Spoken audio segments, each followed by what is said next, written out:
Abbiamo visto il rapporto del 2014 e stiamo vedendo i primi dati del 2015, che oggi sono dei settori di punta di eccellenza come quelli del Prosecco e dei vini veronesi, quindi dell'Amarone, del Valpolicella, del Soave, che corrono nei mercati esteri. Abbiamo purtroppo nel settore lattiero-caseario dei problemi dovuti al mantenimento dei prezzi che sono purtroppo caduti nell'ultima parte dell'anno e che subiscono la concorrenza dei prodotti esteri, non ultima quella scellerata volontà della Comunità Europea di portare e fare i formaggi con il latte in polvere, cui io sono assolutamente in disaccordo. In questo senso noi adesso discuteremo con il Ministro a Roma di questa situazione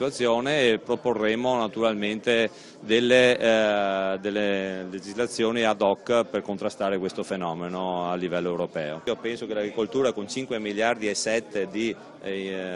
PIL a questo nostro Veneto siano dei fattori trainanti della nostra economia e comunque insieme alla cultura e al turismo rappresentino in maniera adeguata l'immagine del Veneto nel mondo. Nel prossimo PSR, i bandi noi cominceremo a settembre ad emettere,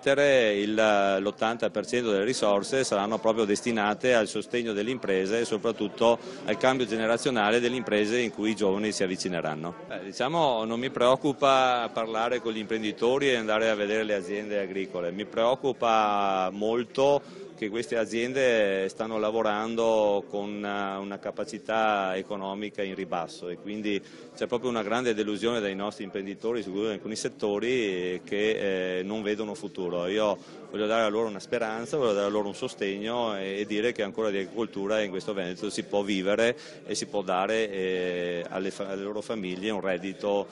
che le possa tranquillizzare anche per il futuro.